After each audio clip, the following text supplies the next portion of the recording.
Salut à tous, NBA 2K24 est donc arrivé dans ma petite réserve de jeux sur Steam et je remercie vivement 2K pour la clé. Merci beaucoup pour cette Mamba Edition. Donc la Mamba Edition, elle a ceci de sympathique, qui a une bande-annonce qui est particulièrement bien faite, basée sur des images de NBA 2K avec Kobe à l'honneur, on s'en doute, avec aussi toutes les stars actuelles, que ce soit Steph Curry, Jason Tatum juste avant, ou bien même Donovan Mitchell, Shai Gilgeous-Alexander et compagnie, même Anthony Edwards, Devin Booker. Il y a vraiment quelque chose qui est bien fait ici. Je vais vous proposer du My League, pour ma part, mais voilà, donc je la montre une fois, elle est jolie. Et il y a aussi possibilité de jouer des succès de Kobe Bryant qui sont un petit peu qui retracent un peu sa carrière ou des highlights de sa carrière, les 48 points contre les Kings en playoff. Il y a comme ça pas mal de choses qui sont proposées et donc ça peut être amusant. Par contre, si vous le faites, je vous conseille de le faire en 4 fois 12 minutes. Parce que sinon vous aurez la désagréable surprise de voir que votre succès, même si vous avez mis les 48 points, en fait ne sera pas débloqué. Voilà, c'est juste une petite parenthèse. Le My Team existe, le My Career, je vous avoue que je ne m'y penche pas depuis quelques années. On a aussi le My GM qui est égal à lui-même, donc voilà, je ne ferai pas davantage de commentaires. Le My GM, c'est vraiment quelque chose qu'il faudrait changer, parce que c'est... pour moi, c'est horripilant d'avoir toutes ces conversations inutiles, d'avoir finalement un jeu qui est tellement peu proche de la NBA, ou en tout cas, bon, écoutez, c'est un mode de jeu, peut-être que ça plaît à certains, mais j'adorais l'ancien. On a donc ici un début de partie en My League, avec configuration évidente des paramètres de jeu. Donc moi, je m'étais fait une petite... des petits paramètres par défaut dès que j'ai eu le jeu, logique, et comme ça il n'y a plus qu'à les recharger quand on veut recommencer quelque chose. Par exemple, quand on doit recommencer parce que Damian Lillard a changé de franchise, vous voyez, si vous voyez ce que je veux dire. On va jouer en Superstar, on va ensuite appliquer des réglages relativement habituels, puis après il faudra pas hésiter à changer 2-3 choses. J'ai donc choisi les Trailblazers, pas de surprise. Je l'avais annoncé au mois d'août que je prendrais le contre-pied de tout le monde qui prend San Antonio, générer automatiquement les rookies. Vous voyez, c'est la petite nouveauté du moment. On va essayer de rompre avec quelques habitudes des My League des années précédentes. Donc je ne prends même pas de classe de draft créée par la communauté. Je prends une classe de draft aléatoire. Ce sera comme ça chaque année dans cette partie avec les Blazers. Jrue Holiday a donc atterri du côté de Portland. On se doute, mais j'en reparlerai plus loin, que ce n'est peut-être qu'une destination provisoire pour l'ancien meneur donc des Bucks, qui est peut-être bien trop fort pour une équipe comme celle des Blazers à l'Ouest en 2023, et qui peut peut-être à 33 ans avoir envie de jouer autre chose que le milieu de tableau, voire même l'accès éventuel au play-in. Donc, on va évidemment essayer de profiter à fond du développement de Scoot Henderson, drafté en 3 la saison, en juin dernier. Scoot Henderson, meneur très prometteur, peut-être combo garde, on verra. Mais en tout cas, il y a vraiment de l'explosivité, il y a beaucoup de belles qualités, de belles promesses en tout cas, et puis après, il faut encore voir ce que ça donne. Donc je pense que sur 2K, ça donnera quelque chose de bien. Après, dans la réalité, là par contre, on aura les yeux grands ouverts dès le début de la saison, parce que ce sera pas évident d'arriver à percer. Quand même, il y a un gros défi pour lui. On est dans une équipe que moi je vais orienter autour de Scoot Henderson donc, et aussi de Shaedon Sharpe.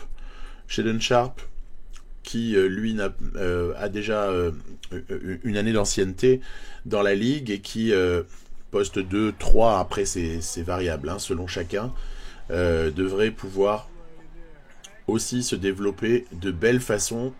Donc On va essayer de miser sur ces deux-là dans le backcourt. Ce qui ne veut pas dire que Anthony Simons doivent partir d'ores et déjà, même si du coup ça me met un caillou dans la chaussure. Hein. C'est-à-dire que si je veux pas bencher au tip-off de chaque match Anthony Simons, qui est défensivement quand même un peu faible, mais par contre qui est un vrai talent offensif, il va être pourvoyeur de points, hein, ce joueur-là. Donc ça veut dire que je décale Sharp en 3 pour le début de match, ou alors que je fais sortir Sharp du banc, on verra. Français présent à Portland s'appelle Ryan Rupert, et il a une grosse marge de progression, il a 19 ans, donc peut-être qu'on va obtenir quelque chose de vraiment bien avec ce jeune joueur. Par contre, le jeu m'a mis Justin Jackson au moment du début de la partie. Alors pourquoi ? Parce qu'en fait, Touquet déteste qu'il n'y ait pas au moins 14 joueurs dans l'effectif. Du coup, automatiquement, ils vont s'ajuster et vous recruter quelqu'un. On va lui régler son compte dans très peu de temps. Ah, Justin Jackson, il n'y a rien à faire là. Ensuite, Matisse Thybulle. Ça, par contre, c'est bon. Matisse Thybulle, qui avait été transféré en cours de saison dernière et qui a re-signé un contrat à l'été, donc parfait.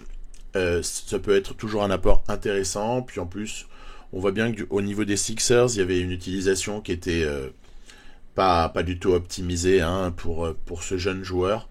Donc on essaiera de faire différemment. Après, on a aussi une Ray Force au poste 4. On peut aussi jouer un peu ailier, mais au poste 4, on l'a même déjà vu jouer pivot dans du small ball. Jeremy Grant. Alors Jeremy Grant, c'est vraiment un joueur sur lequel, bon, moi je sais qu'il est un peu décrié et que il y a des critiques autour de son contrat, mais aussi 20 millions par saison, hein, mais aussi au niveau de son jeu. Moi je l'aime bien. Et d'ailleurs je l'ai toujours bien aimé, même quand il était au Thunder à l'époque.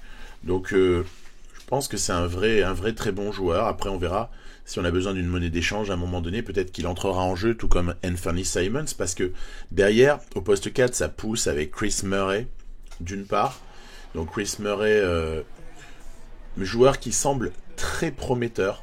Donc lui, il va falloir peut-être, mais même sûrement, lui donner du temps de jeu, adapter l'entraînement, essayer d'en faire un joueur en plus relativement polyvalent, parce que rien ne semble impossible, même s'il a 23 ans. C'est peut-être juste le bémol qu'on peut à ce moment-là signaler, c'est les 23 ans, qui donnent moins de marge de progression que par exemple les 21 ans de Jabari Walker. Donc Jabari Walker, pareil, énorme polygone de gauche là, avec notamment donc très gros potentiel. Ce fut un choix de fin de deuxième tour en 2022, un physique plutôt intéressant. Hein, voilà, il n'y a pas un côté athlétique non plus surdéveloppé, mais il y a peut-être quand même de belles choses à faire. On jettera un œil quand même sur Toumani Camara, Ibou Dianko Badji, qui peuvent apporter quelque chose à un moment donné. On va déplorer le fait d'être un peu juste en backup pivot avec Moses Brown, mais on va savourer le fait de récupérer dans le trade de Lillard l'ancien des Suns, donc DeAndre Ayton. DeAndre Ayton, là pour le coup, je trouve que c'est une exceptionnelle pioche. Après, voilà, les détracteurs parleront d'une espèce de retour de Greg Oden version 2023 et avec quelques années de différé puisqu'il a vécu ses années rookie à Phoenix, mais moi j'ai tendance à croire beaucoup en DeAndre Ayton et je suis persuadé que l'alchimie peut prendre. Donc pour moi c'est une superbe pioche dans le départ de Lillard que d'avoir récupéré Ayton. Au niveau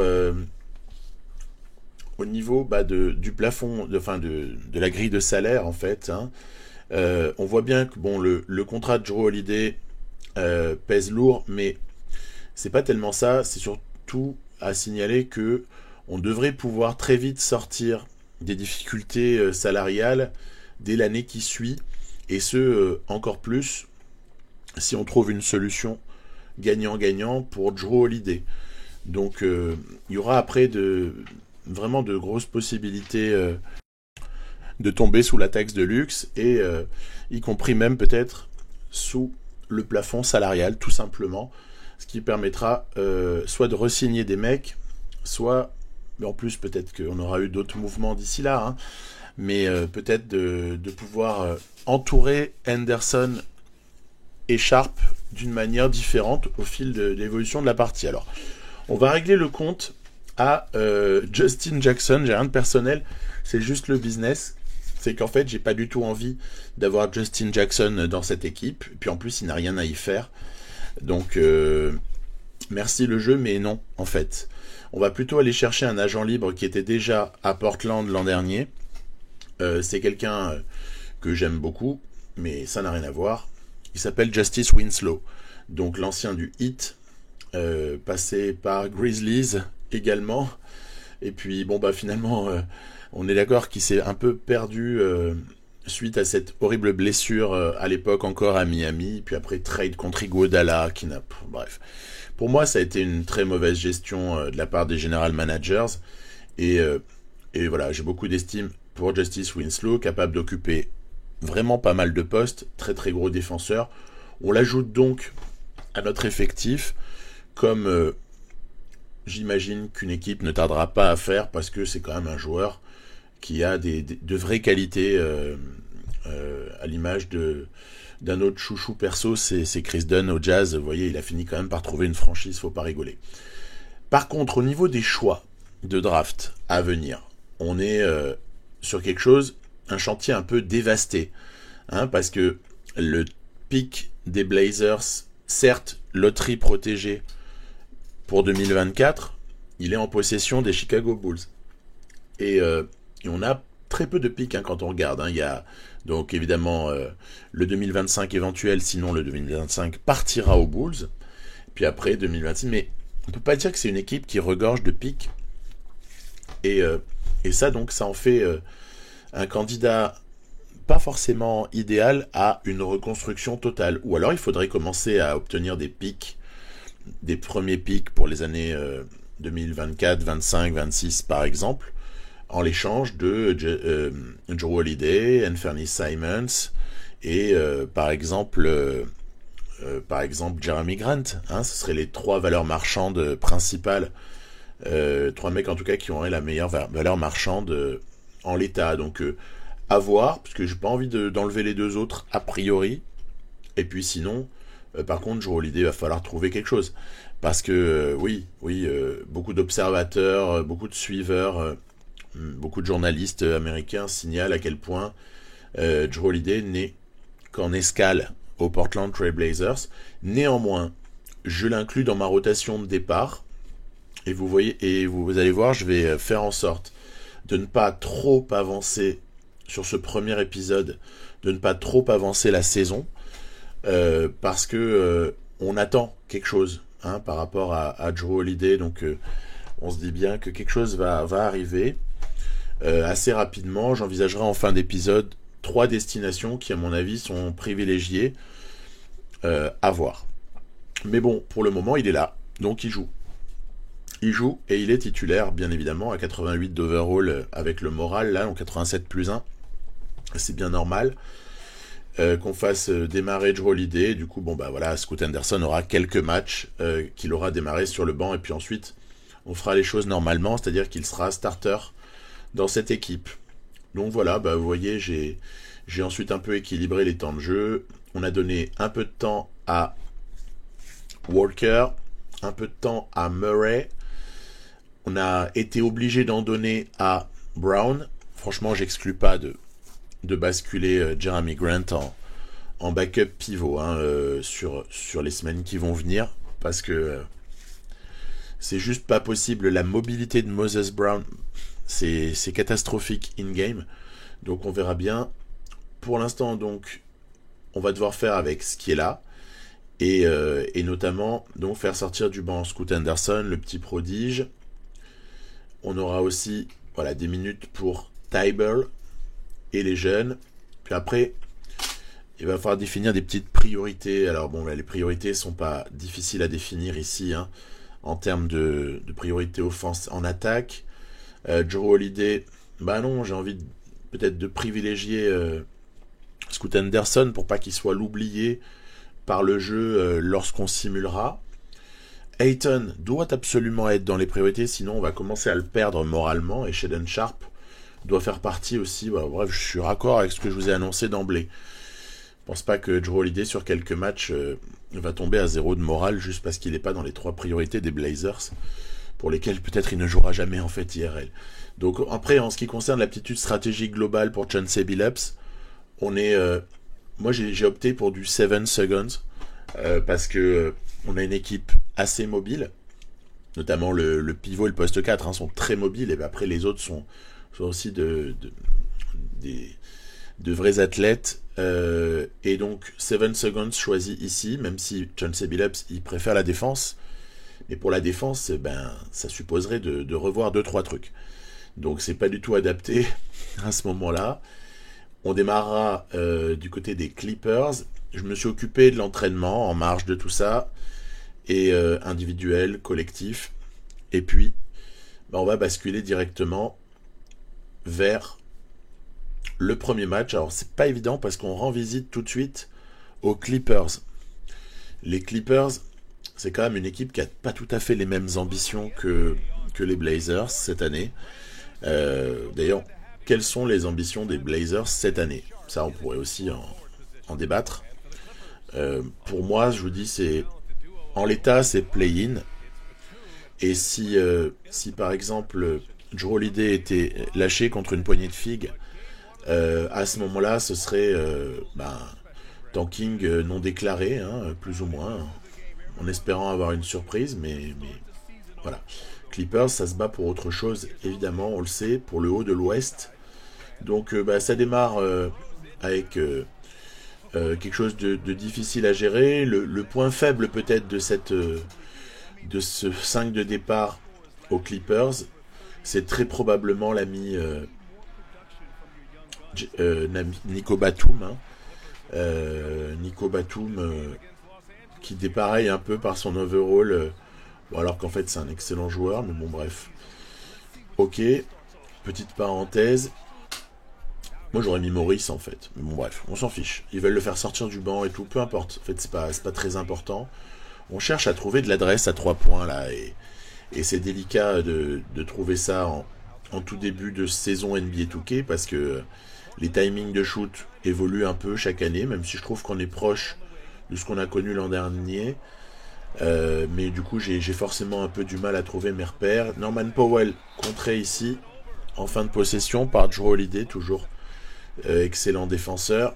On peut aussi essayer de travailler au poste avec DeAndre Ayton, voilà, au lieu de chercher systématiquement du tir à 3 points. Vous voyez qu'en fait sur le premier quart et le tout début de deuxième quart, on a plus ou moins fait illusion, ce qui ne sera pas forcément le cas dans la foulée, puisque l'énorme défense de Kawhi Leonard sur un Shaedon Sharpe dont j'ai pas encore réussi à maîtriser les talents offensifs,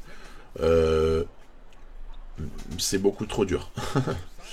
C'est beaucoup trop dur. Alors après on peut s'en remettre quand même à l'adresse d'Anthony Simons, mais ça va être assez délicat, surtout que les pénétrations des Clippers sont comme dans du gruyère. Il n'y a vraiment pas de problème à ce niveau-là. Après on a aussi un Westbrook qui se bat en défense et qui barre le chemin d'accès au cercle. Les mêmes Plumlee arrive à rendre Ayton un peu faible près du cercle. Bon bref, rien ne va réellement. Ici c'est Kenyon Martin sorti du banc qui vient pour le 2+1 sur une faute naïve de Walker. Donc ça va vite prendre une tournure assez catastrophique en termes d'écart. Donc tant qu'on est à -10, on peut encore espérer quelque chose, peut-être sur une bonne série, mais c'est défensivement que j'ai remarqué qu'on avait les plus gros problèmes sur ce premier match, face à Paul George étincelant et à Kawhi Leonard opportuniste. Puis en plus les Norman Powell ou Kenyon Martin ne sont pas maladroits, donc ça se passe pas forcément très bien. On a un pitoyable pourcentage d'adresse en cette première mi-temps, et notre défense c'est du gruyère, vous voyez, 27%, 25%, bon bref, ça se passe pas bien. Mais bon, après est-ce que c'est vraiment surprenant? Est-ce qu'on doit s'en choquer? Je ne pense pas. Après on va trouver un peu de... Ça c'est un chemin à étudier pour l'avenir. Hein. C'est même le pick and pop de Ayton sur des 2 points longs hein, peut être une possibilité sympathique en attaque. Il va falloir, je vous disais, trouver les ajustements concernant Shaedon Sharpe. Donc ça, je vais m'en occuper. Il va falloir également arrêter de faire des passes pourries comme celle-là, ici, interceptée de manière évidente par Nico Batum. Et donc essayer peut-être de construire un peu mieux en attaque. Vous verrez que sur mon deuxième match, ce sera déjà un petit peu mieux. En même temps, l'adversité ne sera pas la même. Regardez, il y a mon plot qui arrive là. Ok. On lui donne la balle, ça va. Il est quand même capable de marquer un double pas près du cercle. Mais qu'est-ce qu'il avance lentement, c'est énorme. Énorme, Moses Brown. Vraiment, là, je suis sur un très très grand moment de solitude, manette en main. Allez, viens, mon grand, viens. Ah non. Bah écoute, tant pis.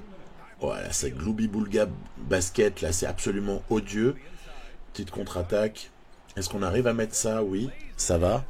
Donc à part un peu de Jrue Holiday, un peu de D'Anthony Simons, un peu de DeAndre Ayton, ce premier match est relativement un naufrage. Allez, Jeremy. Voilà, lui, il est capable, il a un bon timing de shoot à 3 points. Ça aussi, c'est une piste offensive à étudier. Les pick and pop de Jeremy Grant pour du 3 points, mais également aussi les pick and roll tout simple près du cercle. Hein. Donc voilà, après Simons en mode j'arrose et ça rentre. Et sinon, il y a aussi, on cherche les passes à l'intérieur, mais on se fait contester. J'essaie de mettre en valeur l'ami Shaedon Sharpe sur ce passage-là du match, mais c'était pas évident. Après, Chris Murray arrive à débloquer son compteur, on va dire. On a encore une petite résistance ici, moins 10 avec 3,37 à jouer dans le meilleur des mondes, ça peut venir. Vous avez vu le premier panier ici de Scoot Henderson, manette en main. Et on essaie de bosser, mais regardez, même ça, voilà, on est contesté. En même temps, c'est très mal joué, hein, c'est logique. Et Paul George, par contre, n'hésite pas à décaler pour Zubac, qui trouve Nico Batum, sur lequel j'avais un peu fait l'impasse. Ouais, mais Nico, il est à droite. Donc, il faut pas jouer à ça. Bon, après, ça fait bien longtemps que le match est perdu, donc ça crée aussi une forme de démobilisation. 52-39, ce qui va nous donner un score en dessous des 80 points en attaque pour nous en extrapolé. Après, on a le 4 sur 11 à 3 points. Je suis sûr que je suis capable de faire pire. Hein. Donc, celui-là, à la limite, je crache pas dessus. Mais il y a eu, voilà, donc beaucoup trop de déchets. Après, voilà, bon, on va pas s'en émouvoir. Et il y a eu aussi un Paul George de génie. Alors après, c'est l'occasion d'évoquer déjà une piste que je n'évoquerai pas en fin d'épisode. C'est, et si les Clippers essayaient de jeter leur dévolu sur Jrue Holiday en mettant dans la balance quelques contrats expirants, hein, vous savez qu'ils en ont hein, du côté des Clippers. Il y a Nico Batum, je crois qu'il y a Maurice aussi, mais peut-être que je me trompe.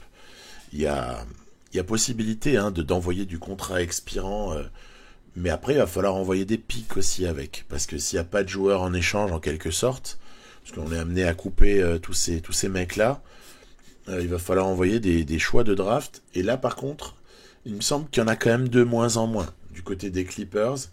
Donc, aussi pour les Blazers, est-ce que tu trades avec quelqu'un de l'Ouest ou est-ce que tu préfères pas retraiter avec quelqu'un de l'Est? Jrue Holiday aura peut-être envie, en plus d'aller se venger des Bucks qui l'ont éjecté sur ce trade de Damian Lillard. Je suis pas sûr, moi d'ailleurs, au passage, que la team des Bucks qualifié donc de super team avec Giannis, Lillard, Middleton, puisse réellement aller au bout de quelque chose. Je n'en suis pas convaincu, notamment en raison des blessures qu'ont pu connaître Lillard ou Middleton sur les dernières années. Hein, l'âge, ça joue. Et puis également par rapport au dégarnissement du backcourt et des ailes. En gros, derrière les premières options, il y a quand même des difficultés. Donc, parenthèse refermée, je vous proposerai donc 3 pistes à l'Est, puis vous me donnerez vos avis. Scoot Henderson à la balle, regardez-moi ça, c'est pas mignon, blam. Le mec est donc vraiment très très fort en pénétration. C'est ce qu'on avait comme idée hein, sur le joueur à l'avance, au moment de sa draft. Donc hop là, il y a moyen d'aller se régaler, mais c'est la défense du Magic. C'est pas la défense des Clippers. Ici, il y a des shoots que j'accepte de laisser. Par exemple, Wendell Carter à 5 mètres, vas-y, prends-le mon grand. Même à 3 points, il va en mettre 1 sur 5, donc je laisse. On essaye, dans ce match-là, par contre, de coller, hein, il ne s'agit pas non plus de tout perdre. Ce match-là, je cherche à le gagner. Scoot Henderson à la balle. Sharp, regardez, il y avait quand même quelque chose de jouable ici, mince, parce que Wagner était déjà parti dans la feinte. Bon, bah en fait, pas du tout. Wagner, il va se jouer la contre-attaque solo et il va profiter de la défense fantomatique d'Anthony Simons. Donc là, c'est un vrai problème, par contre. Hein. À la fois à cause de son gabarit, mais aussi de ses qualités intrinsèques. Anthony Simons, c'est un petit peu Gruyère time.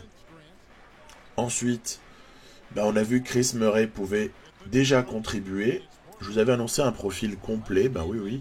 Effectivement, confirmation. Le mec est même capable de rentrer ses 3 points en séquence de pick and pop. Drew Holiday à la balle. Hop, fin de prise d'espace à droite. On prend l'espace à gauche. Encore Jabari Walker qui conclut. Ici, il s'agit d'aller trouver des paniers, entre guillemets, faciles. Bref, pour pas perdre la petite avance qu'on avait commencé à se fabriquer au niveau du score. Panier un peu trop hasardeux, la tentative ici du Magic par Wagner. Et la contre-attaque facile comme par hasard. Donc en fait, c'est toujours pareil dans NBA 2K, dans ce mode My League, en Superstar. C'est si tu arrives à bien étouffer défensivement, tu vas avoir des paniers faciles en contre-attaque. En même temps, n'est-ce pas une réalité toute simple du basket? Voilà. Après, une réalité du basket, c'est aussi qu'il faut éviter de faire des passes dans les bras de l'adversaire. Ça, c'est quelque chose d'assez remarquable. On va essayer ici de jouer avec Scoot Henderson. Blam! Qui s'élève pour le dunk sur Markel Fultz. Donc voilà, il y a des petites possibilités offensives, hein, c'est sympa. Il y a des choses à faire. Jeremy Grant fait quand même son taf, hein, même par rapport à Banchero. Alors là, c'était au kiki, mais il est capable face à Banchero également. Donc moi, j'aime bien. De toute façon, Jeremy Grant, c'est quelqu'un que j'apprécie. Même si là, on va foirer complètement notre action.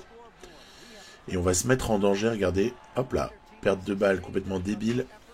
Contre-attaque de John Isaac, qui arrive à trouver le vétéran Gary, pour un panier qui peut-être sème un peu le trouble là, donc temps mort, pour essayer de reprendre le fil du match et essayer de pas aller le perdre celui-là. Allez, et on va assurer notre coup avec Jeremy Grant à 3 points, suivi de quelques séquences défensives, pas celle-là, regardez, celle-là est affreuse. C'est encore une fois ici une séquence où on va subir quand même 3 rebonds offensifs de l'adversaire avant que Carter ne parvienne à rentrer ses points. J'ai tendance à souvent couper, moi, par un temps mort quand il y a vraiment quelque chose de honteux. Ici, on va travailler près du cercle, on aura la faute, et c'est un peu le panier du match. Ça scelle la victoire des Blazers, avec le petit lancer franc bonus pour Jeremy Grant, qui a bien noirci la feuille sur ce match 2. On est bon. On a pris cette victoire-là, 2 sur 9. Vous voyez, j'ai fait moins bien que contre les Clippers à 3 points. Après, en termes de rebond, rien. Honnêtement, il n'y a aucune tendance qui change. Les paniers, il faut aller les chercher de près. Il ne faut pas hésiter. Le pick and roll est toujours aussi mal défendu. Vous avez toujours l'impression de vous faire partouzer au rebond parce que l'adversaire se gave de rebonds offensifs. Même les écrans retard n'y font pas grand-chose. On a tendance à subir ça, quoi qu'il arrive. Donc, j'ai envie de dire, pas grand-chose n'a changé sous le soleil de NBA 2K. On avancera cette saison dans le prochain épisode. Pourquoi? Parce que je suis très très soucieux de voir la destination de Drew Holiday. J'aimerais que ça colle en fait avec ce qu'on va faire dans la partie. tant qu'à avoir tout recommencé suite au trade de Lillard, autant essayer de faire aussi coller la question de Jrue Holiday à ce qu'on va pas tarder à mon sens à voir évoluer. Alors il y a 3 candidats pour moi majeurs à l'Est. Il y a un candidat Sixers. Si on pouvait avoir un échange autour de Harden, je trouve que ce serait déjà positif. Mais beaucoup d'insiders ou de journalistes, de suiveurs, parlent plutôt de l'absorption du contrat de Tobias Harris. Il est expirant. Hein. Le problème, c'est qu'il y a quoi comme assets en termes de tour de draft? Non, ça veut dire qu'il faudrait soit magouiller un truc à 3, soit choisir une autre destination. Autre destination qui pourrait être les Celtics. Les Celtics, soit ça se passe autour de Malcolm Brogdon, soit ça se passe autour de Derrick White. Pour moi, la pièce centrale. Parce que Porzingis, ils viennent de l'acquérir. Tatum, Brown, on ne touche pas. Ou alors, révolution chez les Celtics. Et même quand vous faites... Regardez, je vais essayer d'aller chercher les gros contrats. Hein. Après, c'est simple. Hein. Les gros contrats, il n'y en a pas beaucoup. Hein. Même quand vous faites White plus Al Horford, même là, il faudrait combler encore avec du joueur en plus, parce qu'il n'y a pas assez de contrats pour aller en échange de Jrue Holiday. Donc, ce qu'on peut dire, c'est que en termes d'équilibre salarial et de joueurs, c'est pas évident à réaliser. Ce trade n'est pas évident à réaliser avec les Celtics. Par contre, eux, ils ont des assets. Donc ça, c'est un argument en faveur des Celtics. C'est le nombre de tours de draft qui peuvent être éventuellement échangés, ou alors avec des swaps pour contourner la règle steppienne. Et puis sinon, le troisième candidat majeur à l'Est, évidemment, c'est le Heat. Hein. Parce que si on se base sur l'envie de garder Tyler Hero, je me suis basé sur cette hypothèse pour ces quelques images, ça veut dire qu'il faut construire autour du contrat de Kyle Lowry. Mais il y a quoi d'échangeable en termes de pick à Miami? Il n'y a qu'un choix 2028 disponible dans le jeu. Est-ce que c'est suffisant, ça, comme offre? J'en suis pas tout à fait convaincu. Donc, vivement que la situation se décante pour Jrue Holiday. Le début des camps d'entraînement ne devrait pas retarder les choses. Et je vous dis à très vite pour la suite de ces Blazers, en espérant pouvoir vraiment maintenant bâtir sur du sérieux et ne pas avoir à faire 10 000 hypothèses. A plus, bye bye.